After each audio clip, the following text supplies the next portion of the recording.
झारखंड सहायक आचार्य 2024। दोस्तों जेएसएससी ने झारखंड सहायक आचार्य को लेकर इस मामला को लेकर फिर एक मौका दिया है। बात करते हैं पहले कि किनको जो है मौका दिया गया है। दूसरा और एक नोटिस जारी किया है दोस्तों। आज जो है जेएसएससी ने 2 नोटिस जारी किया है। दूसरे नोटिस के माध्यम से जेएसएससी ने ये कहा है, नियम के अनुसार एक अभ्यर्थी जो है एक से ज़्यादा आवेदन कर सकता है, लेकिन सभी आवेदनों को रद्द कर दिया जाएगा। जो आप सबसे अंत में फॉर्म भरेंगे उसी को जो है सिलेक्ट कर दिया जाएगा, उसी को वैलिड समझा जाएगा। बाद बाकी आपने जितने भी फॉर्म भरा था उसको रिजेक्ट कर दिया जाएगा, उसको कैंसिल कर दिया गया जाएगा। तो इस नियम के तहत जो है कुछ कैंडिडेट्स को जो है गलती से जो है उनको भी रिजेक्ट कर दिया गया था, जबकि वो एक ही बार फॉर्म भरे थे। तो दोस्तों ऐसे ही जो है पूरी जानकारी हम बात करते हैं खबरें विस्तार से। तो दोस्तों 2 नोटिस जारी किया है झारखंड कर्मचारी चयन आयोग ने झारखंड प्रारंभिक विद्यालय प्रशिक्षित सहायक आचार्य को लेकर। तो दोस्तों जैसा कि आप देख पा रहे होंगे, पहला जो है ये नोटिस है। इस नोटिस जो है आप देख सकते हैं दोस्तों, ये डेट है 6/6/2024 आज का है, और ये विज्ञापन संख्या जो आपको पता है 13/2023 है, और ये सूचना संख्या 36 है। इसमें ये कहा गया है दोस्तों, झारखंड प्रारंभिक विद्यालय प्रशिक्षित सहायक आचार्य संयुक्त प्रतियोगिता परीक्षा 2023 अंतर्गत आवश्यक सूचना 24 दिनांक 10/4/2024 के क्रम में प्रथम एवं द्वितीय चरण में स्नातक प्रशिक्षित सहायक आचार्य कक्षा 6 से 8 के पद के विरुद्ध आवेदन समर्पित करने वाले अभ्यर्थियों से परीक्षा अंतर्गत पत्र 4 हेतु विषय का विकल्प प्राप्त करने के लिए लिंक आयोग के वेबसाइट पर दिनांक 17/5/2024 से दिनांक 23/5/2024 तक तथा अंतिम अवसर दिनांक 25/5/2024 से 28/5/2024 तक प्रदान किया गया था। तो कहने का मतलब ये है दोस्तों कि 6 to 8 के लिए, जैसा कि आपको पता है, पेपर 4 जो है सिलेक्ट करना था, और वैसी स्थिति में ये 2 बार मौका दिया। उसके बाद जो अंतिम में मौका दिया गया था वो 25 मई से लेकर 28 मई, यानी 25/5/2024 से लेकर 28/5/2024 तक दिया गया था। तो दोस्तों इस प्रकार से आपको, और 17/5/2024 से लेकर 23/5/2024 तक इसके पहले दिया गया था दोस्तों। तो 2 बार मौका दिया गया था। उसके बावजूद भी बहुत सारे कैंडिडेट जो है इस पे पेपर 4 के रूप में सब्जेक्ट का चुनाव नहीं कर पाए या फिर भूल गए। तो उनके लिए फिर से एक बार मौका दे दी है झारखंड कर्मचारी चयन आयोग ने, जैसा कि आप देख पा रहे होंगे। लिख रहा है दोस्तों, इसके उपरांत निम्न पंजीयन संख्या के अभ्यर्थियों द्वारा स्नातक प्रशिक्षित सहायक आचार्य कक्षा 6 to 8 पद हेतु पत्र 4 अंतर्गत विषय का विकल्प का चयन नहीं किया गया है। यानी ये आप रोल नंबर मिला सकते हैं दोस्तों। यदि आपने भी कर दिया है चुनाव और किसी प्रकार से लिपि के भूलवश जो है आपका भी यहाँ पर रोल नंबर है, तो आप जो है डायरेक्ट जेएसएससी कार्यालय जा सकते हैं। अच्छा दोस्तों, एक चीज़ मैं बता दूं कि ये उनका रोल नंबर है, ये रोल नंबर नहीं दोस्तों, ये रजिस्ट्रेशन नंबर, उनका रजिस्ट्रेशन नंबर है दोस्तों, जो कक्षा 6 to 8 के लिए फॉर्म भरे थे। और दोस्तों चरण 1 और चरण 2 में ये फॉर्म भरे थे, और आपको पता है कि चरण 1 और चरण 2 में जो भी फॉर्म भरे थे उसको पेपर 4 के रूप में सब्जेक्ट का सिलेक्शन करना था, सब्जेक्ट का चुनाव करना था। आप कहिएगा सर चरण 3 वाला को क्यों नहीं ऐसा मौका दिया? तो चरण 3 वाला को ऑलरेडी सब्जेक्ट का जो है सिलेक्शन, सब्जेक्ट का चुनाव करने का मौका जिस समय वो फॉर्म भर रहे थे उस समय दिया गया था, जबकि चरण 1 और चरण 2 में ऐसा नहीं था। तो चरण 1 और चरण 2 में जो भी फॉर्म भरे हैं उसको पेपर 4 के रूप में सब्जेक्ट चुनाव करना था, और उसके बावजूद भी इतने सारे कैंडिडेट्स देख रहे हैं, सब का सब जो है ये क्या है, पेपर 4 के रूप में सब्जेक्ट चुनाव नहीं कर पाए। तो दोस्तों बहुत सारे कैंडिडेट्स आप देख सकते हैं। तो ये जो है कैंडिडेट्स, इनको चाहिए कि थोड़ा सा एक्टिव रहना चाहिए, और जब फॉर्म भरे हैं तो उसको ये चाहिए, जानकारी होनी चाहिए कि क्या क्या हो रहा है। इस कारण से क्या होता है कि मान लीजिए 2 बार आपको जेएसएससी मौका दी है, उसके बावजूद भी आप जो है देख सकते हैं 12,798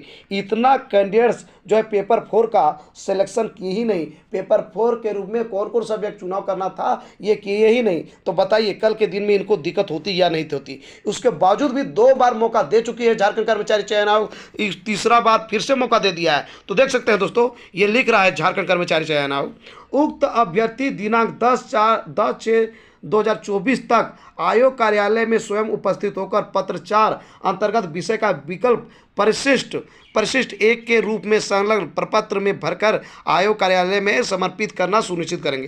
यानी कि इन लोग को जो है कहा गया डायरेक्ट आप जो है जेएससी कार्यालय है ये, और वहीं पर जो है आपको पेपर 4 का सब्जेक्ट का चुनाव करना है, जो कि परिशिष्ट 1 में दिया गया है, जैसे कि आप देख सकते हैं दोस्तों, ये है परिशिष्ट 1। इस प्रकार से रहेगा, इस टाइप का आपको जो है सब्जेक्ट का चुनाव करना है। देख सकते हैं इसमें आपको दिया गया है 1 2 3 आपको दिया गया है दोस्तों, क्या क्या लिखना है देख सकते हैं।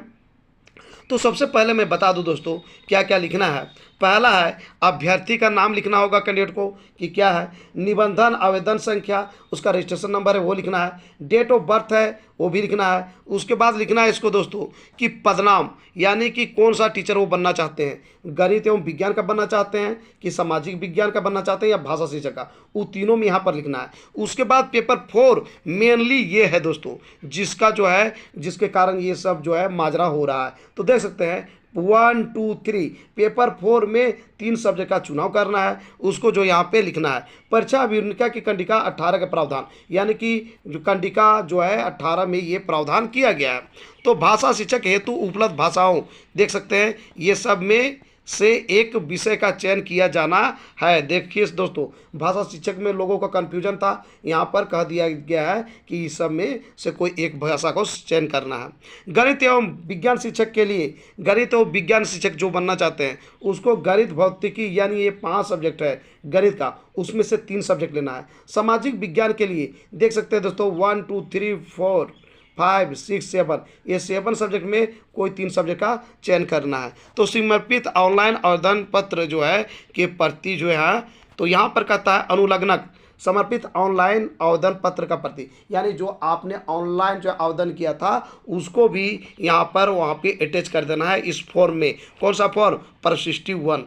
तो दोस्तों आपको डायरेक्ट जाना होगा, यदि आपको मौका दिया गया था इस 6 के लिए फॉर्म मतलब चौथा पेपर का सिलेक्ट करने का, चुनाव करने का, उसके बावजूद भी आप नहीं किए हैं तो आपको डायरेक्ट जाना होगा जेएससी कार्यालय, और जेएससी कार्यालय जाके आपको ऑफलाइन मोड में एक तरह से फॉर्म जो है आपको भर देना है। जो फॉर्म भरने के साथ वहाँ पर जो है आपका पेपर 4 के रूप में जो सब्जेक्ट चुनाव करना है कर लीजिएगा। और ये जो है कह रहा है ये मौका जो है 10 जून तक दिया गया है, जैसे कि आप देख पा रहे होंगे। तो ये बहुत ही अच्छा मौका है लड़कों के लिए। उसके बावजूद भी यदि ऐसा नहीं कर पाते हैं लड़के तो सोच सकते हैं कि वो किस प्रकार से एग्ज़ाम लिखेंगे। हो सकता है कि ये सब कैंडिडेट एग्ज़ाम भी देने जाएं कि नहीं, ये भी हो सकता है, और कम सम संख्या में ये नहीं दोस्तों आप देख सकते हैं। तो इस प्रकार से 2 बार मौका दिया गया था, 17 मई से लेकर 23 मई तक पहला बार, दूसरा बार फिर दिया था पेपर 4 के लिए सिलेक्ट करने का 25 मई से 28 मई तक। तो 2 बार मौका दिया गया था 6 to 8 का जो है पेपर 4 का सब्जेक्ट चयन करने के लिए। उसके बावजूद भी आप देख सकते हैं 12,798 यानी 12,500 से ज़्यादा लड़के जो है यहाँ पर पेपर 4 का चयन नहीं कर पाए। तो था दोस्तों ये था आपका ये पहला नोटिस। अब दूसरा नोटिस में ये कहा गया है, आज ही के नोटिस है दोस्तों, देख सकते हैं ये आवश्यक सूचना संख्या जो है आपका बता रहा है 37 और डेट जो है 6/6/2024 है। इसमें कहा क्या गया है ध्यान दे सकते हैं, झारखंड प्रारंभिक विद्यालय प्रशिक्षित सहायक आचार्य संयुक्त प्रतियोगिता परीक्षा 2023 की परीक्षा अभिवर्णिका के कंडिका 13/7 में निम्नांकित प्रावधान किए गए हैं। अभ्यर्थी द्वारा एक से अधिक ऑनलाइन आवेदन समर्पित किए जाने की स्थिति में अभ्यर्थी द्वारा अद्यतन अंतिम समर्पित किए गए आवेदन को वैध माना जाएगा तथा पूर्व में समर्पित सभी आवेदनों को रद्द कर दिया जाएगा तथा संबंधित रद्द आवेदनों का परीक्षा शुल्क अप्रतिदेय होगा। जो कि मैंने पहले ही बता दिया दोस्तों कि आपने एक से ज़्यादा फॉर्म भर दिया है, सपोज कीजिए आपने 7 फॉर्म भर दिया है किसी इसी बहाली को लेकर झारखंड सहायक आचार्य को लेकर। अब 7 में आपको 7 को सिलेक्ट नहीं कर देगा, बल्कि 7 में जो लास्ट में आप फॉर्म भरिएगा वो आपका सिलेक्ट होगा, बाद बाकी 6 फॉर्म भरिएगा जो पहले उसको सबको रिजेक्ट कर दिया जाएगा। साथ ही साथ ये भी दिया हुआ है कि उसका जो पैसा होगा वो भी रिटर्न नहीं होगा, जो कि नियमावली में लिखा हुआ है, झारखंड सहायक आचार्य नियमावली में और विज्ञापन में भी ये चीज़ लिखा हुआ है 13/7 2052 में। तो दोस्तों ये जो है पहले से पता था लोगों को। उक्त के आलोक में परीक्षा संबंधी आवश्यक सूचना संख्या 28 दिनांक 20/4/2024 के माध्यम से एक से अधिक आवेदन समर्पित करने वाले अभ्यर्थियों को आवेदन को छोड़कर शेष सभी आवेदनों को रद्द कर दिया गया है। यानी आपने लास्ट में जो फॉर्म भरा था वो आपका सिलेक्ट कर दिया गया है, बाद बाकी सबको क्या किया गया है, रिजेक्ट कर दिया गया है। उक्त रद्द सूची में लिपि की भूलवश निम्नलिखित आवेदनों को सम्मिलित किया गया था जिनकी अभ्यर्थता पुनः बहाल की जाती है। यानी कि जो है 2 कैंडिडेट ऐसे थे जिसको टाइपिंग की वजह से किसी प्रकार के भूल की वजह से क्या हुआ था, इन 2 कैंडिडेट्स का जो आप देख सकते हैं इसका रजिस्ट्रेशन नंबर दिया हुआ है, ये दोनों जो रजिस्ट्रेशन नंबर है ये दोनों कैंडिडेट को भी यहाँ पे क्या गया था, रिजेक्ट कर दिया गया था, यानी कि कैंसिल कर दिया गया था। लेकिन इन लोगों ने बताया कि जो सर हम लोग जो है दोबारा फॉर्म नहीं भरे हैं और ऐसी स्थिति में इन लोग को फिर से बहाल कर दिया गया है, यानी कि इनको फिर से मौका दिया गया है। उक्त अंकित अभ्यर्थी का अतिरिक्त अन्य प्राप्त आवेदक द्वारा किए गए अनुरोध प्रावधानों के प्रतिकूल पाए जाने के फलस्वरूप विचारणीय नहीं है। यानी कि यही सब 2 जो कैंडिडेट हैं वो अंतिम में जो है ये दोनों फॉर्म भरे थे और जो है इसके बाद और फॉर्म नहीं भरे हैं, तो इसको फिर से सिलेक्ट कर दिया गया। लेकिन इसके बावजूद भी कुछ लोग जो है आवेदन किए थे कि हमको जो है यहाँ पे मौका दिया जाए, लेकिन जो है वो कैंडिडेट को जब वेरीफाई किया गया तो पाया गया कि वो विचारणीय नहीं है, यानी कि वो झूठ बोल रहे हैं। इसके कारण जो है 2 कैंडिडेट को मौका दिया गया है और झारखंड कर्मचारी चयन आयोग अच्छा करती है, एक कैंडिडेट 2 कैंडिडेट के लिए भी एक विज्ञापन मतलब नोटिस जारी करती है, सूचना जारी करती है और जो है ये प्रूव करती है कि जो है झारखंड कर्मचारी चयन आयोग की तरफ से किसी प्रकार की गलती नहीं है। उसके बावजूद भी स्टूडेंट की लापरवाही यदि होती है, वो यदि उसके पास कोई भी समस्या है, उनको डायरेक्ट क्या है कि झारखंड कर्मचारी चयन आयोग जानी चाहिए। यदि वो नहीं जाते हैं तो सोचिए कि उनको जो है बाद में प्रॉब्लम आने वाली है दोस्तों। तो दोस्तों आज का मेरा ये वीडियो आपको कैसा लगा ज़रूर हमें बताएं इस वीडियो के कमेंट बॉक्स। यदि ये वीडियो आपको अच्छा लगा दोस्तों तो इस वीडियो को कर दीजिए लाइक, चैनल को कर दीजिए सब्सक्राइब और ज़्यादा से ज़्यादा दोस्तों को इस वीडियो को कर दीजिए शेयर। तो दोस्तों फिर मिलते हैं एक नए और ऑथेंटिक वीडियो के साथ, तब तक के लिए हमें इजाज़त दीजिए। धन्यवाद।